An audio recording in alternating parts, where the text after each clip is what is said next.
Hello, everyone. It's Monday. Hope you all had a lovely weekend. I just got back from Glasgow. It was so nice seeing Jerry Love doing the DJ set. He's doing all this Northern Soul thing. He's just so awesome. So it was a really great Sunday in Glasgow yesterday. So it's Monday today, brand new week. It's now 6 p.m. in the UK, which means it's 1 o'clock in the morning, Tuesday morning in Manila. I hope some of you, so like my fellow insomniacs, are joining us. It would be nice if you're around as well. So today, my guest is actually the third drummer from one particular band. Um, and it's just unbelievable. It's like I don't know how many drummers they've had, but yeah, he'll be the third one on the show. He's not from Glasgow; he's from Birmingham, and I'm really looking forward to talking to him today. So, my dear friends, please welcome Paul Apperley. Yay! Hello, Paul. How are you? I'm great, thanks. And you? I'm fine, thank you. Good. Yeah, tired, but yeah, feeling good. Especially when I talk to drummers, the energy just all. Yeah. Oh, I have to say, shout out to Spence Roberts Oh yeah, because I knew yeah, I want to say thank you to Spence for the introduction because it was at the Lust for Life yeah, gig cool, at the cavern when he told me about you. So we didn't get a chance to meet up though, because when he told me about it, it's like I think I was already gone. I had to leave early. I didn't even finish the whole gig, yeah. which is with like trains and things. But did you had a photo? I saw you had a photo with Katie Pockrick, right? With who? Katie Pockrick, is Oh that? yeah. I Yeah. saw Katie. I had a word with Clem Burke as well. He was Yeah. the bar at the end. So and Pete Wiley was there from the Mighty War. I had a chat with him. I know. And apparently Chris Sharrock was there as well Yeah, it was. from the Icicle Works. There must have been a couple of people that weren't in a band, but I didn't see. So did you have a photo with Clem Burke? Yeah, I've met him a few times. So he first time I met him, he taught me how to twirl drumsticks. Yes. Yes, because he's brilliant. Here's one I made earlier. Oh right. Yeah. I just found I it. actually I actually asked that question towards the end if you twirl or not, but I have seen it, so it's good. Clem showed me. Spence, sorry. Clem showed me, so he's the best. Yeah. Spence Roberts is also a drummer. Yeah, Although I have seen him before on stage with Robert Lloyd and yeah, Lindy Morrison, and yeah, he was playing the guitar, yeah. not the He, drums. he was a guitarist and he played drums as well. I think he played drums first, but anyway, Yeah. yeah. I told him he should stick to his guitar lead drumming to professional. Well, 2 weeks ago, I went to see Lowell Tolhurst, Yeah, and I remember what he said that all drummers are friends. yeah, yeah, Would you say that? yeah. That's because you have to, because no one else in the band likes the drummers, so they have to be friends. So it's just all like all Yeah, drummers just grouped together. you just say that. Okay, yes. But anyways, as I mentioned earlier, so you were the third drummer from the Nightingales that's Yeah, on the show. We had Fliss Kitson, we yeah. had Darren. Darren Garrett, Yeah. yeah. And now, so how many drummers did the Nightingales I don't have? know. I was the original drummer. I You formed do, yeah, of the course. so and after that, I can think of maybe 4 or 5, but I can't remember the Yeah, names of them. But and then Fliss is the current, so like yeah, drummer yeah, of the band. yeah. Yeah. Some of them Well, know, but I don't know. But anyways, so welcome to Ask the Drummer. Yeah. Episode 96 is all about you, Paul Apperley. Did I say it right? Apperley, yeah? Yes, yeah, that's right. Yeah. Apperley, okay. Yeah. Oh, I don't know whether it's all like Apperley or something, but No, yeah, so yeah, so you're born and bred in Birmingham. yes, that's right. 100% Brummie. Yeah, well, my mum's from Dublin, which pretty much makes you a proper Brummie. You have to have an Irish parent. Oh, and what was it like? What was Birmingham like when you were sort of like growing up, especially like the music scene and stuff? I think it was pretty good. When I first got into music, when I was about 13, I think I was 12, 13, there was a lot of bands used to play at the Town Hall and the Odeon, and I saw some good bands, T-Rex, Falkwind, things like that. I saw Queen when they were supporting Not the Hoop up at the Town Hall and things like that. And Queen. yeah, they were a support band first time I saw them in What? 1973. Oh So, my God.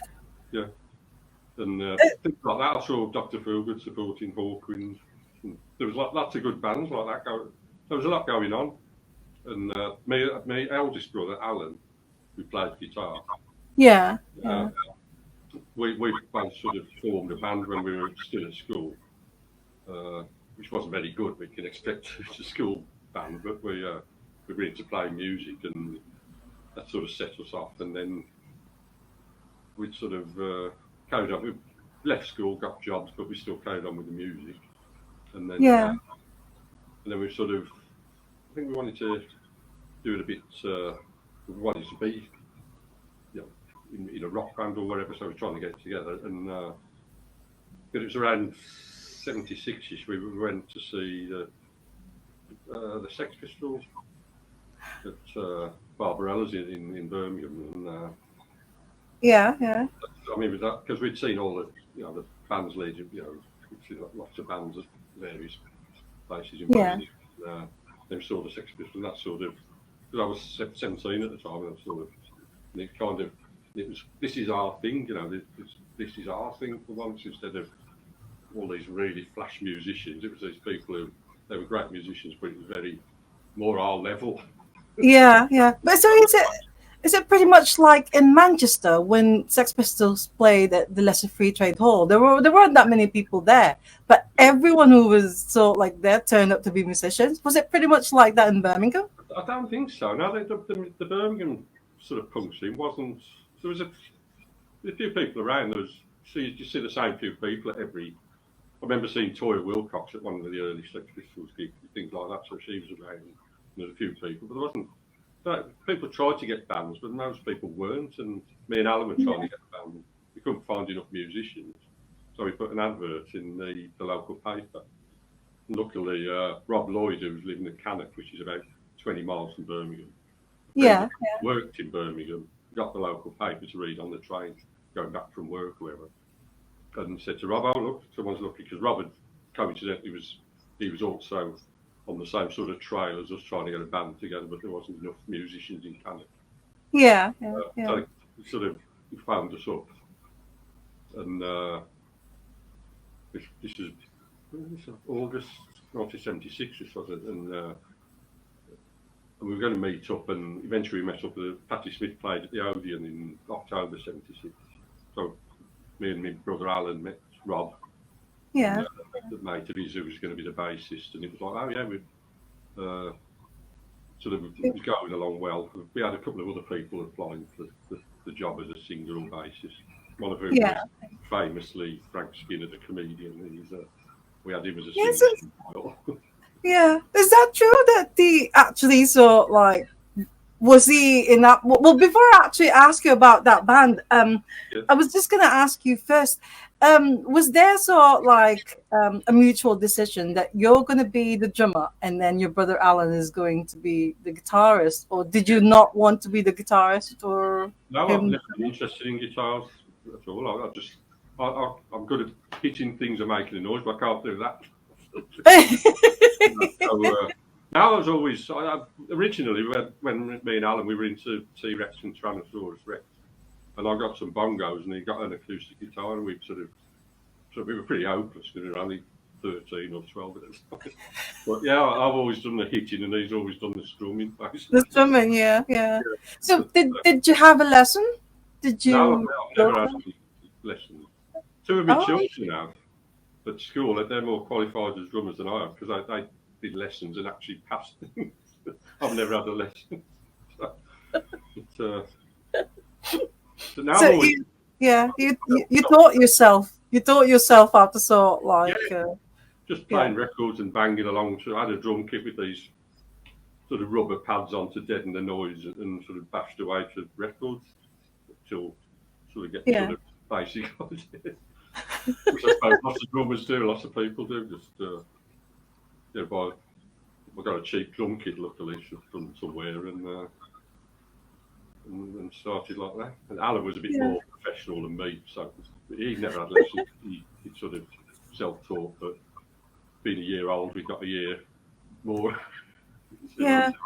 Well, I always get fascinated by it because especially drummers who didn't really have proper drumming lessons. Mm, I always think that it's got to be in you. It's got to be sort of like a natural thing in a yeah, drummer.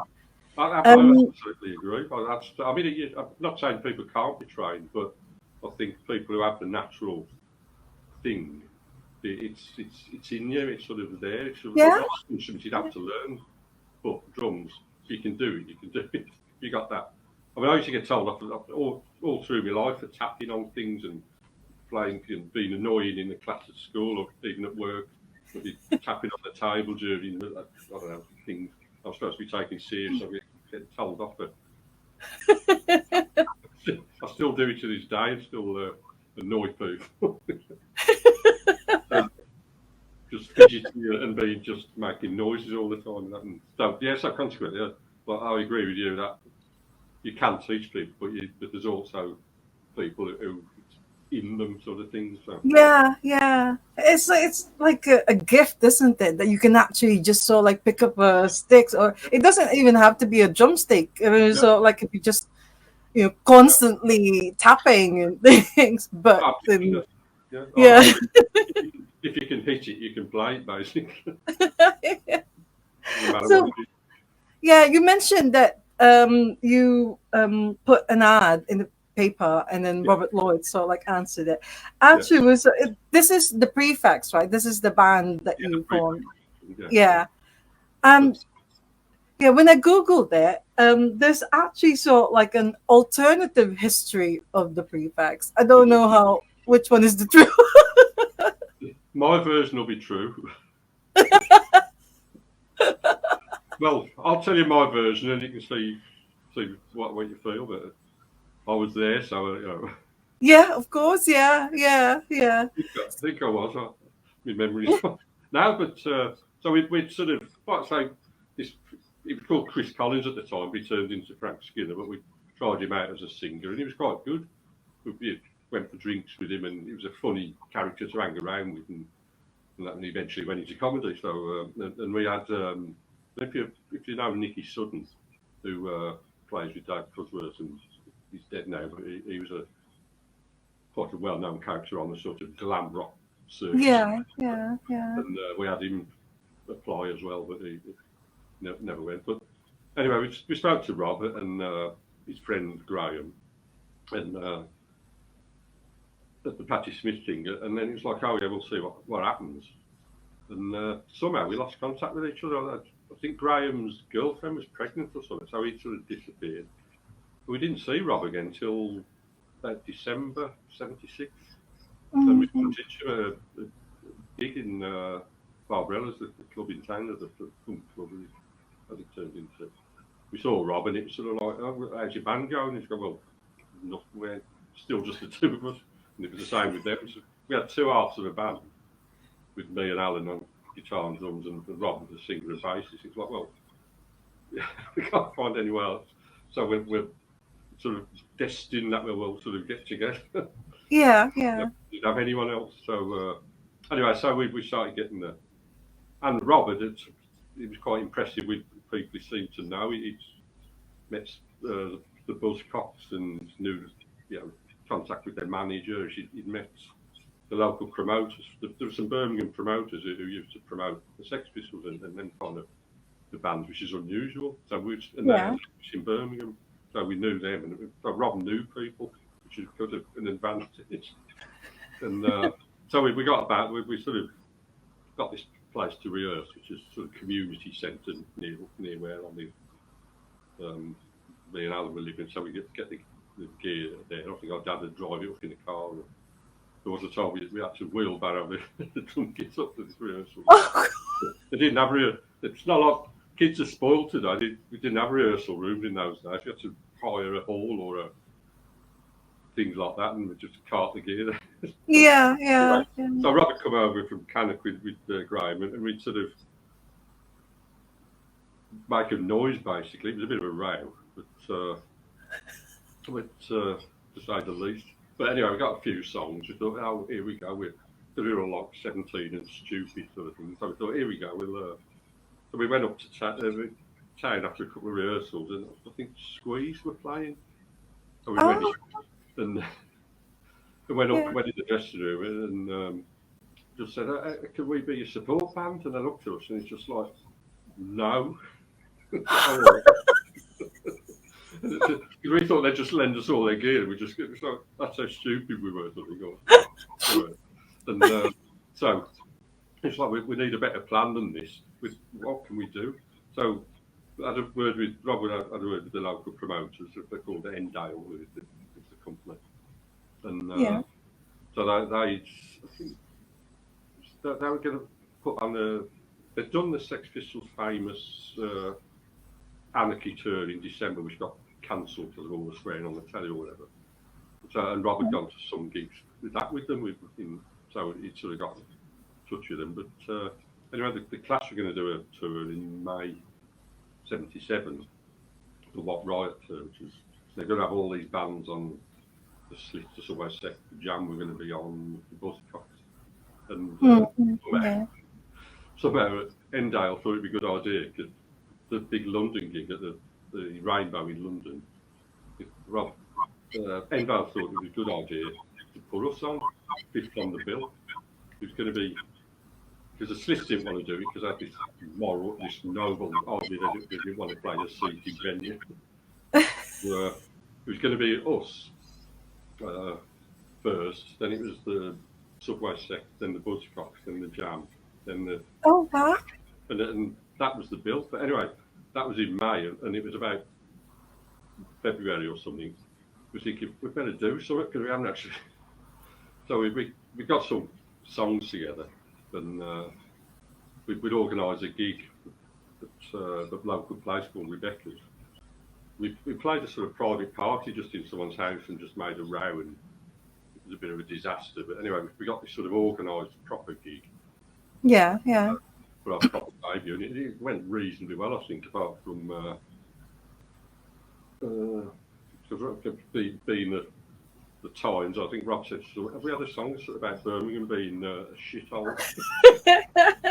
And there were some people in the club who thought we were from out of town and disparaging Birmingham, and I think some of them went on to form UB40. But anyway, the people were throwing glasses at us and this kind of thing. And that's the good thing about the drummer as well. When all that mayhem's going on, you're hidden behind the cymbals and the drums. So So afterwards, I spoke to them, and they realised we were from Birmingham. It's like, well, it kind of is a shit. It was in the mid-70s. It was a bit of a dump, but I mean, you see some of the work that they're still doing on it. Anyway, so we did this gig. It went okay. Here we go. And then this May the 9th gig was getting closer. It was March, whatever. We better do something. We need a few gigs under our belt.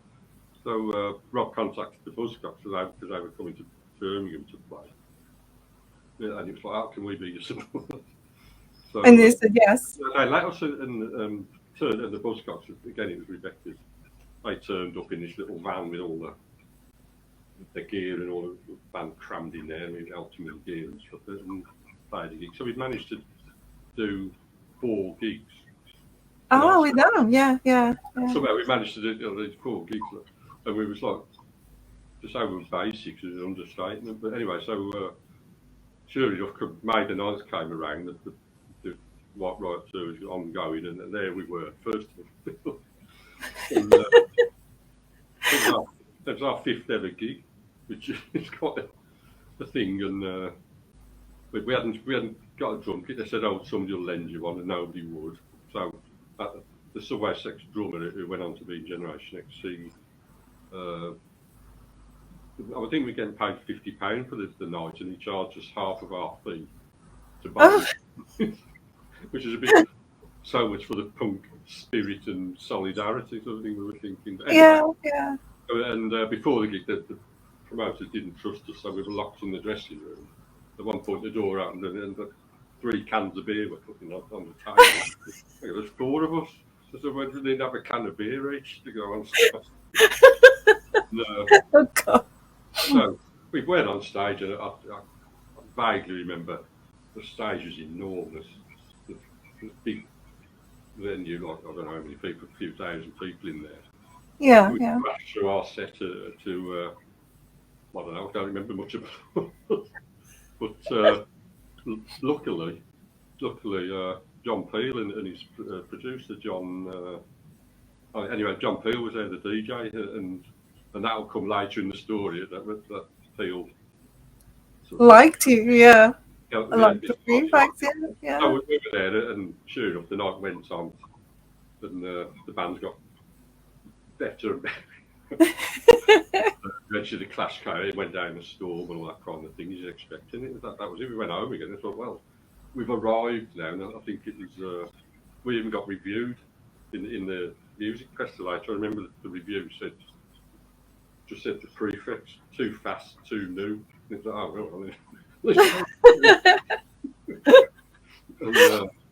so we went from there, and somehow we didn't have much of a game plan. I mean, Rob was sort of like a player manager because we didn't have a manager. It was just us 4, with Rob being the sort of catalyst because he was bigger, he was a bit bullshit, and he knew that some of the places, so he'd contact people. And then, meanwhile, the Clash tour was ongoing. We was only supposed to do the 1 gig, but the Buzzcocks bassist left or something, and they had to drop out the tour. So there was a space. I see. Okay, yeah. End out for Rob was going, oh, I'll tell you what, we'll do it. For the, it's just the last couple of nights of the tour. But anyway, we were back on the Clash. the night they found this out, I was at work, and they'd gone up to see this tour in Leicester or something, I think it was. For the 3 of them, but not me, because I've got better things to do. And anyway, they stayed, but Endale put them up in a hotel overnight, the 3 of them, and they went mad, ordering room service, all the minibar and all this stuff, and run up a huge bill. And so anyway, the next night, I got this phone call the next morning. I was at home, and the rest of the band were somewhere they were on the Clash bus going to the next gig. I got a phone call. Come on, grab the guitar and get to Chelmsford. We're back on the tour, and I was going, all right then. I was thinking, where's Chelmsford? I've got absolutely no idea where it was. I'd never heard of it. So I got the guitar, the bass, and the guitar, and off I went to the station. I had to buy a ticket. I think I said Cheltenham or something by mistake, and eventually I got a ticket for Chelmsford. Yeah. Arrived at one of the banders met me at the station, and they go, no, let's go to the gig. Got there, the Clash were being interviewed and having this photo took and all this stuff, and we slink past. And then we were back and we opened the bill again. to a few smattering of applause probably, but it was good fun. And then that night though, they wouldn't let us have a hotel room. We had to sleep on the coach. Well, who paid the bill? Pardon? When you saw you saw run up a huge bill, who paid for it then? They didn't trust us, so they said you got to sleep on the coach. So some of the Clash's stage gear was lying around on the couch. So I got snuggled up in Joe Strummer's jacket and all this kind of. We slept, and then this morning we woke up and it was freezing or whatever, and looked out Yeah. and thought we better sneak in and try and get some breakfast. So we sneaked in, and all the other bands, the Subway sector slips, all there, and so we managed to get breakfast, and then someone got a football from somewhere, so we were in the car park playing football while this kind of thing was going on. And, Well, how old were you then? How old were you? Sort of like early 20s? now about 17. So, oh, right. Yeah, so it's really young. Yeah, When you, that's what I mean. yeah. We were like, we thought this is what it was always like. The music business it's like this. So anyway, with this, we've got our breakfast and all that, and then we were back on. We were going to be allowed, because we were good boys, we were going to be allowed a room that night. But it was the last night of the tour as well coming up. So we same again. We've come on first, played, and then we come up with this plan with us and the Subway sect. That at the end of the Subway set, which is just before the Clash, so us, the Slits, and the Subway sect were all going to get on stage together and play a song with all the three guitarists, three bassists, the three singers, and me and Palmolive, who was the Slits drummer. Yeah. But we're going to sort of jump on and hit the drums as well as the Subway sect drummer and all that. So this happened. Yeah. Can you hear the fire engine? Sorry about that. Anyway, sure enough, we got on start, and it's actually been recorded and released. This thing, it sounds rough, but it's it's good to have a sort of a memory of this or whatever, recording of it. So sure enough, we did that. Yeah.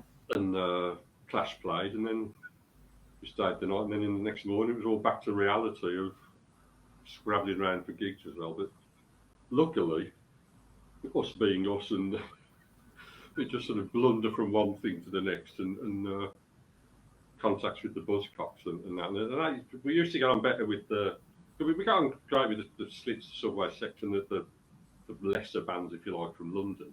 I always preferred that personally, but the Sex Pistols was brilliant. Clash, Yeah, of course, yeah. And Palmolive was a brilliant drummer. But anyway, and we've gotten better with the Manchester lot. With I think the Buzzcocks, the Fall, and the band called The Worst played locally because we knew the Buzzcocks went up to it and played in Birmingham. Yeah. And, me and Rob got there was this song called Barbarella's that someone had made to Rob's had written. And we got The Worst to just make this noise, and Rob was singing Barbarella's, and I was just making noise, not being much of a and so we got to kind of know that the Fall, The Worst were a good band, but they disappeared without a trace. But they were an interesting band, and the Buzzcocks liked us as well. So we were getting on better with the Manchester Northern crowd. But Yeah. there wasn't much going on in Birmingham. Well, some people might tell you otherwise, but it seems to be happening more in Manchester up north and in London, and Birmingham was sort of, I don't know, there was bands around, but got some decent bands. But Yeah. We are on, so yeah, we're back. I'm sorry about that. I mean, we should be okay now, but yeah, sometimes that happens. But we were talking about that White Riot tour. Yeah. But I wanted to ask you because you mentioned Barbarella's. Yeah. Isn't that the club that Duran Duran was sort of like they used to go to for the New Romantics or like No, club nights? The New Romantic Club was the Rum Runner, which is about half a mile from Barbarella's. Oh, I see. The film Barbarella is where Duran Duran got their name from. Oh, right. Okay. Yeah. That's the connection, but it's not that venue. Duran Duran was a character in the film Barbarella, and they got the name from there. So, of course. We knew all the Durans and all that kind of stuff. So that some of them were fans of the Prefects. Yeah, because you were like the Prefects are like the Birmingham's first punk group. We'd always claimed to be, yeah. All the bands might do, but I think we're the ones who most people have heard of, or if anyone. But, I don't know if you saw that film that came out recently about the Nightingales. Oh, the Robert Lloyd one, the Yeah, King Kong, yeah, but King Rocco. Sorry, King Rock. yeah, but Nigel from Duran Duran's in that. We're talking about the Prefect days or the Nightingales. Yeah, yeah. That was Club Down the Road was the New Romantic, but we, that was after the Prefects and before the Nightingales. I think. Oh, right. Well, Jimmy Brown from UB40, Yeah, he was on the show a couple of weeks ago, and yeah, he was saying that, yeah, he was saying that Birmingham is actually it's got so like the music is so varied. It's not like places like Manchester. You can actually hear the Manchester sound or tell that there's a Manchester yeah, sound, or Liverpool. But in Birmingham, like this reggae, this punk, and it's home of heavy metal yeah, with Black Sabbath and and all sorts of genres in yeah. Birmingham. So, I but think, yours is the punk. yeah. So Well, yours is sort the of, punk I mean, we side. were started off with that because that's what was going on at the time. But that's how when we were. I mean, my time in the Prefects was sort of 1977 to the start of '78, and yeah, it was a good time in that. But I was kind of losing interest towards the end of the year with what we were doing. I think, Yeah. uh, I think Rob was wanting to move in a different direction musically and all that kind of stuff. So, Yeah. I played Prefect for the 1977. I mean, we did some good stuff. I mean, we toured in Scotland with the Buzzcocks was a good one, and things like that. But we used to sort of we played with people like Ultravox, which might sound a bit bizarre, but we supported them and other people I can't remember now. But so Yeah. by the time the start of 1978 came around, I was kind of losing interest in leading the band, I think, and Rob was wanting to move into a different direction slightly, and Yeah. so I So left. you left. You left the band. Yeah, Rob probably says I got sacked. Either way. I mean, I sort of lost interest and sort of, Yeah. and they carried on. Got another drummer. Got a Yeah. Yeah. friend of Rob's called Joe Crow on guitar, and they sort of they got a bit more of a direction and a bit less raw edge, so to speak, a bit less punk, you know. That kind Yeah. of, and, they went on to, and that's where the Peel thing come in, and did a couple Well, of sessions and stuff. And, you that song, I actually looked it up on YouTube because I wasn't aware of it. But yeah, the song called VD, which is only yeah, 7 seconds long. yeah. So was that you were still in the Prefects when? Yeah, but that's what we opened with at the Rainbow. Oh, John Peel. We did an arena show with this comes later, but the Arena, the BBC series that does these sort of arts programs, did a show about John Peel, and we were on it. oh, We on it, and John Peel was talking about going to the Rainbow and seeing this. He's saying the night before he'd seen Genesis or one of these sort of prog rock bands yeah, yeah. in the Prefects, and it's like we came on, the first song was about 7 seconds long about having VD and whatever. And he's saying all the songs are really short, and he was saying to his mate, "Oh, this would be good. We'll be down in the pub before 10 o'clock." So that song did exist, and there was a verse and a chorus. But, it was, I don't know, just something. That's unusual, isn't it? Because it's like it's all like being says it's a proper song, but it's only 7 seconds long. And I'm so like, God. There was a structure to it, believe it or not. And you said before, you mentioned that Birmingham so like kind of hated you because of that song.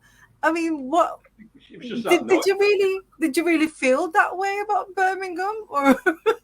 Well, at the time, I mean, it was a bit of a dump, and there didn't seem to be a lot going on. It's a lot better now, but Yeah. I was gonna ask, do you still feel the same way about yeah, Birmingham?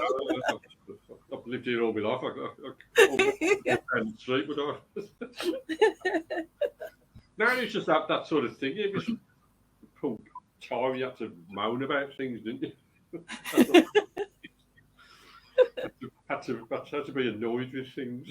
Came with the job. Yeah, well, going back to sort of like Frank Skinner, because this is really interesting. He wasn't called Frank Skinner at the time. Yeah. He was sort of like called his like real name, Chris which is Collins. Chris Collins. Yeah. So he wanted to be in the band, but he sort of like didn't make it. But Yeah. what did you think of him when he started to become sort of like very popular and famous with David Baddiel and Well, to be honest, I didn't notice. It wasn't until Alan, my brother, a few years later, he said he was on some show, and Alan said, "Have you seen that show?" I said, "No, what was it?" And well, that bloke Chris Collins is on it, but he's not Chris Collins anymore. He's Frank Skinner. And I was like, "Oh, yeah, I've heard of Frank Skinner." I didn't realise it was him. And but sure enough, he's gone on to better things. Yeah, that's right. And with Ian Brody as well, doing the football thing. Yeah. I listened to that record, which is quite a well-known record. But I don't think I should have let David Baddiel sing. His voice. But do you sometimes think that if only we had Chris Collins and the Prefects? It was a nice bloke. We had some good times, but it seemed to degenerate more into drinking than actually trying to get a band together. It was like that, and then we sort of, I don't know, it's just because he lived sort of the other side of Birmingham or something in Smith or somewhere, and I don't know, it just sort of fizzled out. It was sort of, we weren't really going anywhere with it. We weren't writing songs. We were just, like I say, just turned into like sort of teenage drinking sessions and stuff. Yeah. And that's when we sort of fell apart, and then when we bumped into Rob later in the year, we sort of like, well, better get a band together. We talked about it for long enough. Yeah. Well, so you left the Prefects, but then the year later, when they changed it, or when I don't know, is it reformed, but then renamed it to the Nightingales? No, well, that's what the Prefects carried on for about another year, I think, after I left. And then it was about 1979 then, and I think I sort of stopped seeing Rob. Not stopped seeing him, but we just didn't bump into each other as much just because of where he was living and I was living. And then he was living in a place called Hagley Road, which is sort of near the centre of Birmingham.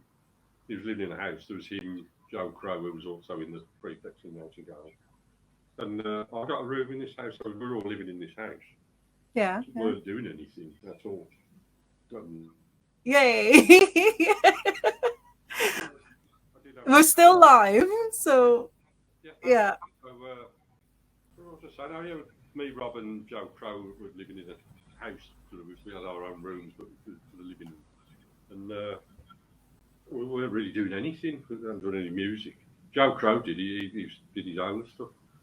Like that kind of thing. And me and Rob seemed to spend a bit of time sitting in pubs as usual.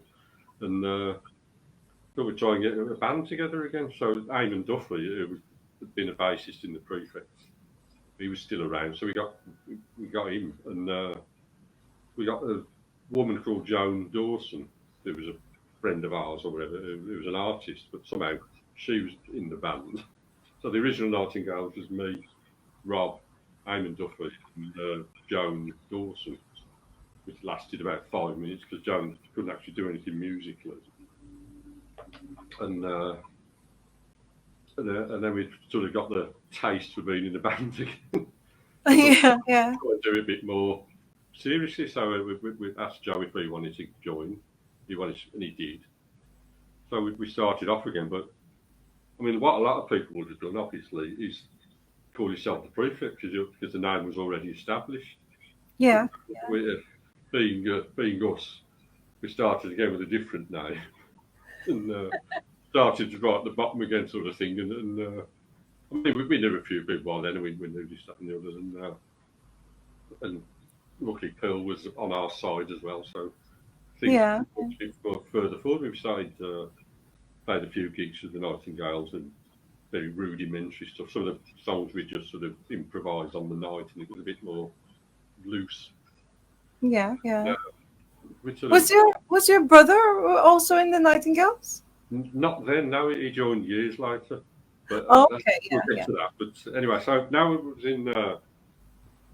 It's just the four of us, and we started gigging and that kind of thing. And I think somebody, Rough Trade, was it, or somebody wanted to put a record out, which was amazing. So we Yeah. recorded a single and sort of got the band going like that. And we were actually doing, building on that and putting records out. And Phil kept giving us sessions, which were good because got the music out there and it was good. It was good money as well. They were good earners, so to speak. So that was 1980. So there's like Yeah. a year between the end of the Prefects and us getting the Nightingales started. So so we were sort of doing what we're doing, playing gigs to not actual tours yet, but gigs here and there, Yeah, yeah, yeah. building on it and got pulled a couple of record companies into putting records out on us. And Yeah, because the prefects didn't actually release a record, I believe, until after you've split up. that's right, yeah. Yeah.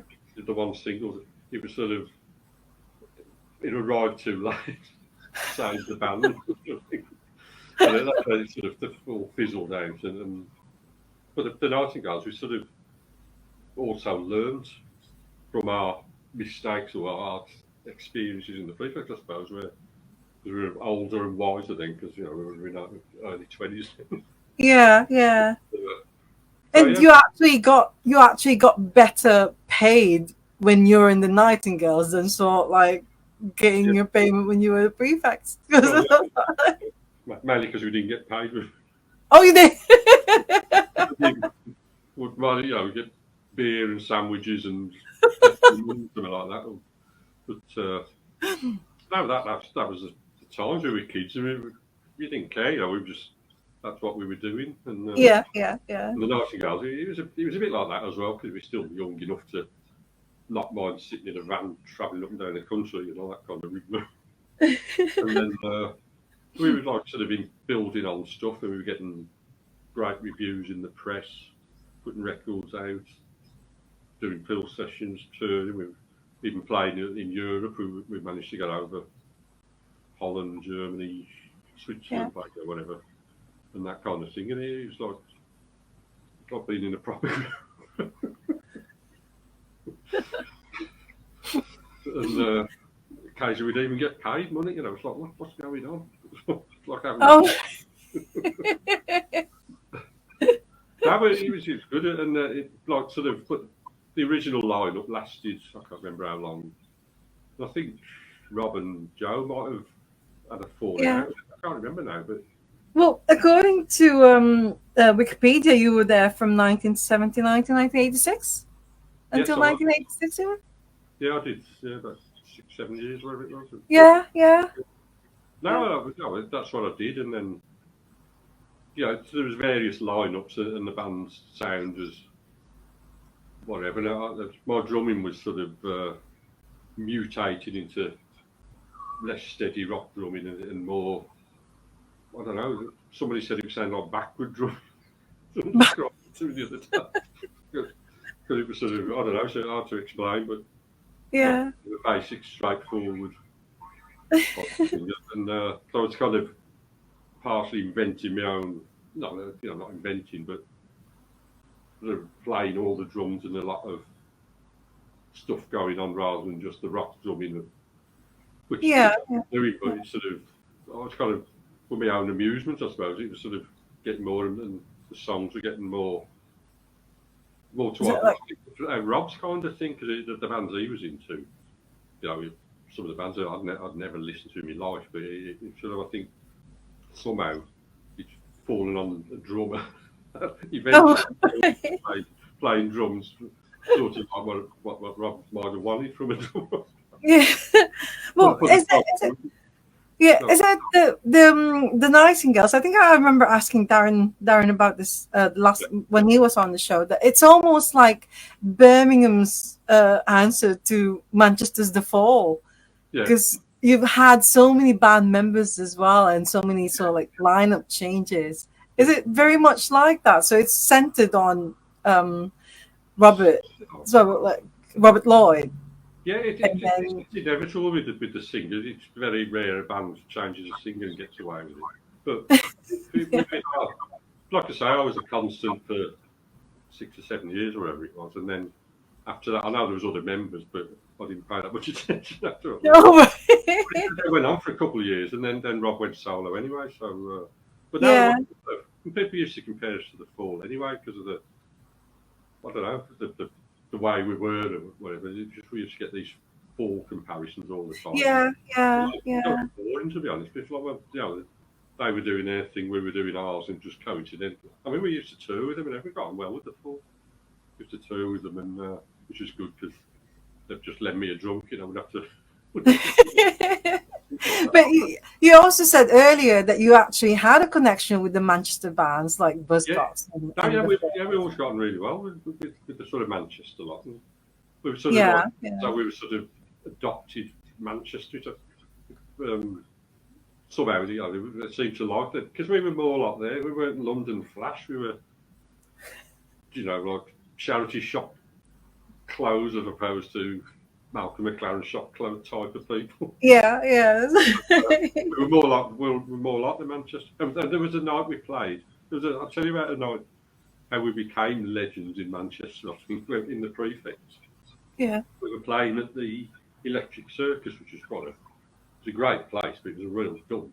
But it was a brilliant place, which is like the punk venue at the time, from the 77. And we yeah. were playing third on the bill. It was the Damned, the Adverts, and then us. And for some reason, we got there and set up the gear and all this kind of stuff. And some maniac gave us a crate of beer before we went on. So, of course, we were drinking the beer and went on stage. The dressing room was like at the back of the hall, away from where the stage was, and up below the stairs. And Yeah. a couple of hours come down on stage playing. And I think Alan had more drink than the rest of us. And the next thing, playing, and he fell backwards and knocked the drums over. And it was like just chaos. And so we're trying to get the drums back and trying to carry on with the song. Alan was too drunk to play properly. He ended up sitting at the front of the stage, strumming away, chatting to the crowd, while we were trying to play the rest. And I think the Manchester people just thought, this is brilliant. and that sort of, somehow, that got a bit of a legendary status for some reason in Manchester. Yeah. People thinking, this is more like, I mean, the Manchester bands, there are some great bands, but I think, and we were when we used to play them quite regularly then at the Electric Circus and then get on and all that. And eventually they were closing the place down, which is a shame. Yeah. But in November '77, they were closing it down. And Yeah. but it was the last night of the Electric Circus, and there was a bunch Oh, of cool. bands on the Saturday night, and then the Sunday, it was all the, Yeah. the Buzzcocks magazines debut, Big Fall, I think, Joy Division before they were Joy Division, and us. We were like the only non-Manchester band to play the last night of the Electric Circus, which is sort of like showed how they sort of adopted us as one of their own, because it was like the big thing, this place closing down. Yeah. Yeah. But Yeah. yeah, so it was, we Yeah. affinity with Manchester lot. Well, I think that place is now B&Q. That where Electric Circus was. I think that's. I think I remember my husband saying to me that's B&Q now. Oh, is it? Yeah, but, Right. but yeah, that's really good that you've actually sort of like got into the Manchester sort of like scene, Yeah, yeah, because it's I think the punk, like what I mentioned earlier, when Sex Pistols came to Manchester, of course there's Buzzcocks as well. yeah. that everybody just wanted to be in a band and they really wanted to sort of like do the same thing, like Yeah, that they can do it because punk yeah. is That's the like a thing. DIY. Yeah, you're sort of making it up. You're just learning as Yeah, you go along, sort of thing. But I had the Liverpool lot as well. I mean, to a lesser extent, but Liverpool lot was sort of because it was up there as well. So it was, you know, yeah, yeah. we played the Eric's club, which was another. Eric's, yeah, yeah. Oh, you did? You? Oh, We played there a couple of times, I think, and that kind of thing. And yeah, it was wow. good. We've sort of been adopted by. uh, who knows why? But because there's chaos at the electric. So after the Nightingales, so you left in 1986. Yeah, yeah. Um, so did you join any other band after that, or? I didn't do anything for a bit, and then I joined. There was a local band that my brother had started and had been in, but it wasn't him when I joined. It was called the Great Outdoors, which were a sort of like a 60s sort of. They weren't, like cool, but they was like a 60s wanting to be 60s kind of band with, what I'm trying to say, like small faces or something like Yeah, yeah. that. And I joined them for a while, and to be honest, like I say, I didn't mind playing the songs, but after the Nightingales, playing them sort of 60s things, it was a bit limiting.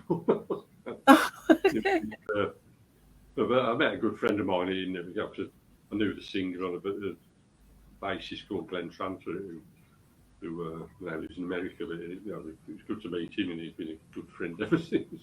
That kind of thing. Yeah, yeah. I did that band for a while, and then what was I doing?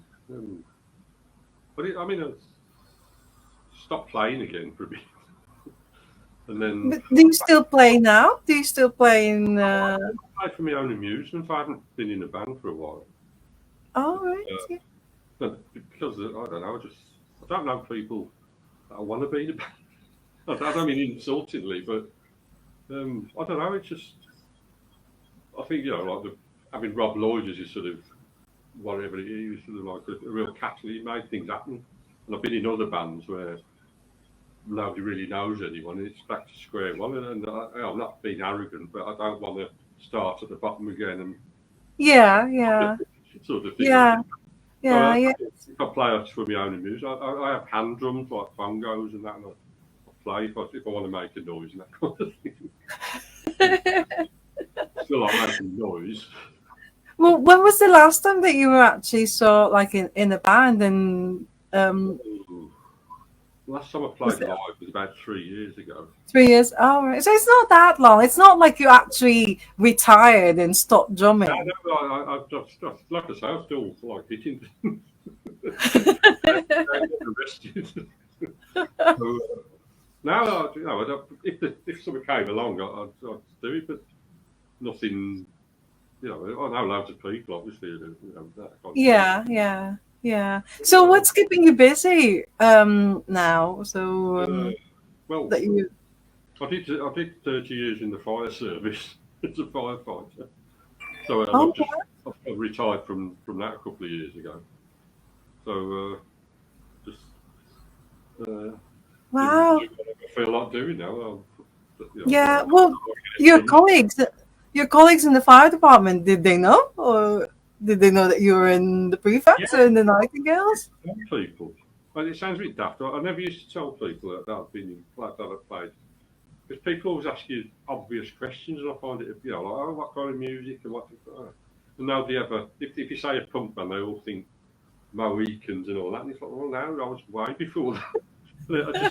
I never really told anyone. But my younger brother worked at a place that, and there was a bit of a fire there one day. This place he worked at, and the fire brigade turned up, and they go, "No, you probably know my brother, Paul Apperley." And they go, "Yeah." And then somehow he mentioned that I played drums for him, and then they got out. So everyone seemed to find out that I was a drummer and played in bands. And it's oh, here comes the questions. Oh, your kind of band? What kind of music? It sounds a bit daft, but it's just like, oh, I don't want to answer them. I'll answer you. I'll answer your questions, but not, you know.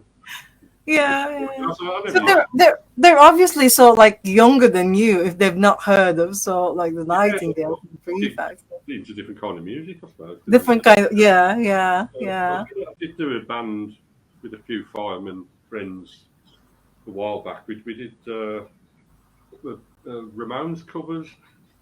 We got a band. Oh We all like the Ramones, so we just wanted to play some Ramones songs. So we got yeah. a set of Ramones songs together and wanted to just play a one-off gig, just doing these Ramones songs. We weren't going to dress up or put wigs on or anything. With the sort like the hair, you know. It was on that front. We got this band, and then Chris, the singer, discovered that Marky Ramone, the Ramones drummer or one of the drummers, was doing a show or something in Stourbridge, which is sort of outside of Birmingham, about 15, 20 miles away from Birmingham, or I can't remember. And Yeah. but he wanted a band. What the format was, they'd have a band on. So I think Mark had talked for a bit, have a band, he'd talk again, and then the band would come on again, but with Mark on drums instead of the drummer. So Chris arranged us to be on this bill, and Yeah.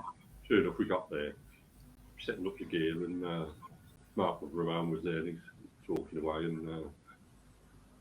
and because we'd only formed the band to play Ramone songs, but his manager was saying, well, "What kind of music do you play?" Well, we only play Ramone songs. And he's going, "Well, no, nobody plays the Ramone songs apart from Mark. You have to do something else." And we go, "Well, we don't know anything." So, and he's going, "No, you can't play, only Mark." And we go, "Well, that's we'll put our PA and our equipment and backline away, put it in the van, and see what show you've got." He's going, "Well, you come and play your Ramones." We go, "Yeah, okay then." And so sure enough, this place was packed. The Sham 69 were also on headline. So Oh it's Smarky Ramone and then Sham 69. So it's sure enough, we came and played our Ramones set, which sold on as old as people seem to think they are. But right. down a storm, we went really, really well. What's your set? What's your set better than them? Yeah. Anyway, so and then we did that and played, and then Mark did his talk about his growing up in Brooklyn and all this stuff. And then sure enough, they came. So the rest of the band got to play with a Ramone playing drums with them, while I sat Yeah. beside the stage having a beer watching the So that was a bit of fun, and then we'd done it. We'd done our one-off that we wanted to do, and then Chris has now got a rockabilly band, which are pretty good, and Oh, the others are I think one of them's never played since, and yeah. plays guitar or something like that. But that was a good thing to do. Yeah. Well, And we but played pretty well. Which is amazing. well, once a drummer will always be a drummer, isn't it? Yeah. Even if you don't play now, you'll still sort of like Yeah. like you said, you're still playing, but just for yourself now. And Yeah. yeah. I annoy people, but I can annoy people without playing drums, to be honest. But Without playing drums.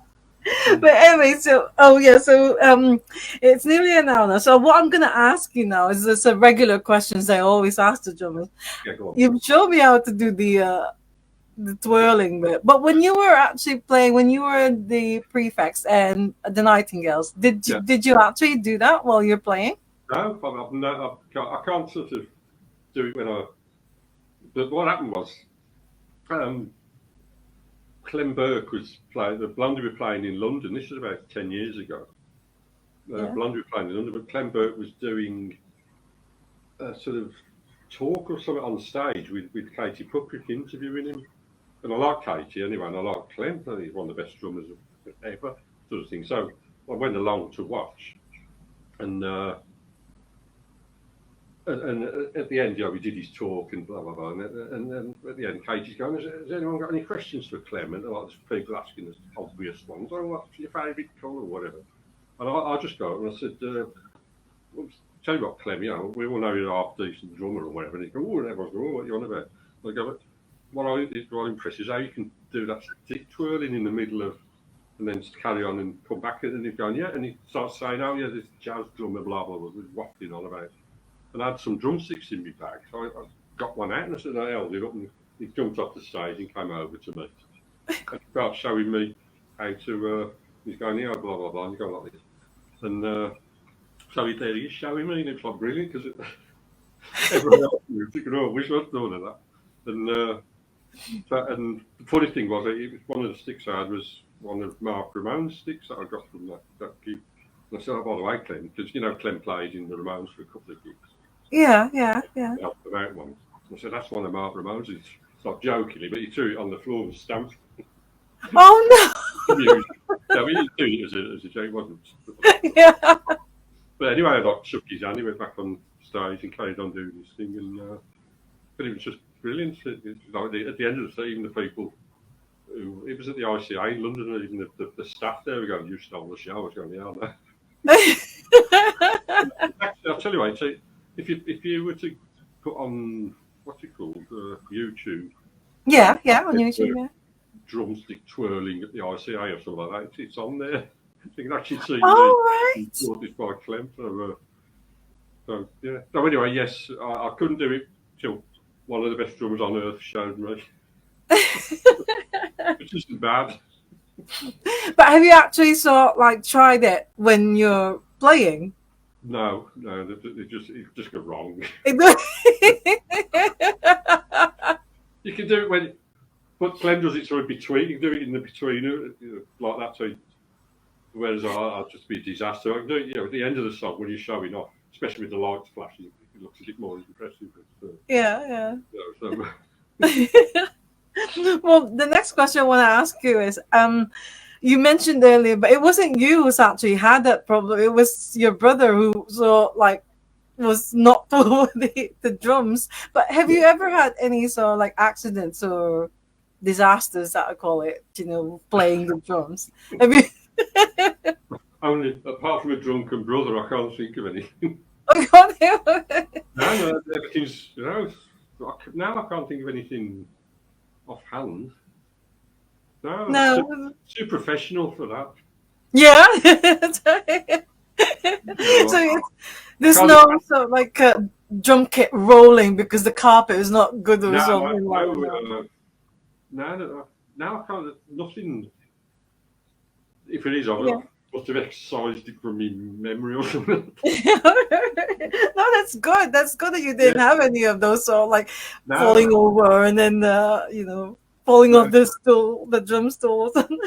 No, I've been lucky, I think. Yeah. What about drumming heroes? Do you have any? Yeah, obvious ones.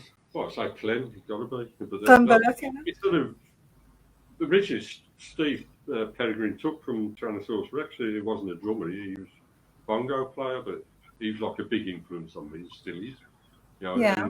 I like Simon King from Hawkwind, Russ Hunter from the Pink Fairies, Keith Moon. Everyone, you gotta like Keith Moon.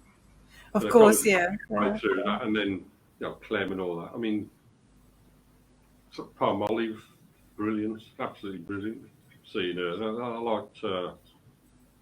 As times progressed, all the drummers I've picked up, and I liked Becky from the Lunatic. She was a good drummer. And for people like that, just it's you might say obvious. Yeah. Any of the fall drummers? No, they were good. But once I annoyed Mark Smith when we were playing. Not annoyed him, but when we were playing, we were touring with the Fall, and they got two drummers at the time. Not when Darren was in it. This was in the 80s, when I was still in the Gale, so the early 80s. We were touring. Got two drummers, which is good because, like I say, I got to choose which one of their drum kits I'd use each night. But anyway, what I said to Mark, by the way, I can make more noise with just me than both your drummers put together.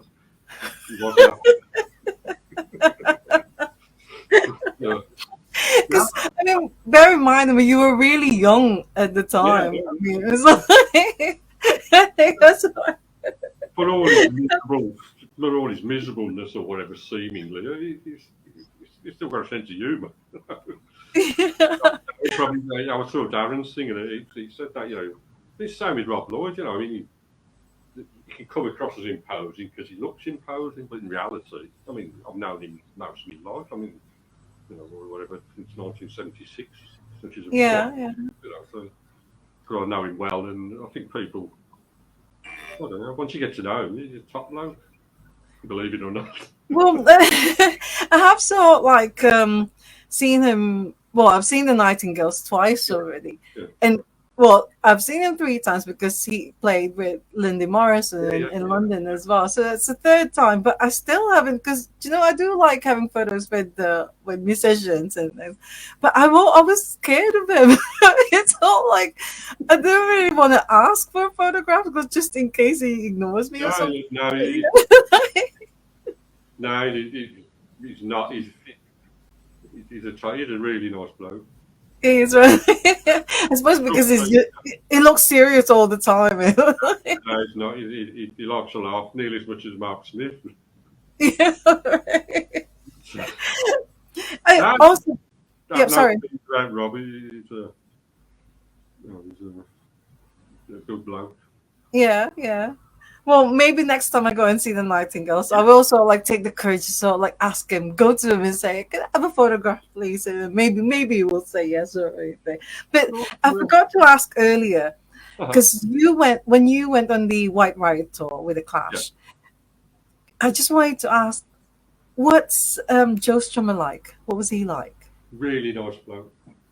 Yeah. Really nice bloke. What you see is what you got with him. He was really. Well, he was always great. He used to call me Prefect. All right, Prefect, with his, all right, Prefect, how you doing? And all this kind of stuff. But really, I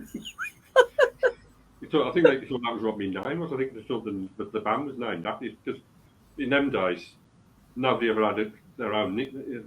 Everyone, because we were all signing on the dole. So I think everyone knew me as Paul Prefect. And I think people thought that was my real name. Okay. Somebody go, oh, how you doing, Prefects? And blah, that kind of stuff. Well, okay. Well, that's good. The last one I want to ask you now is any advice for aspiring drummers out there? Yeah, learn the guitar.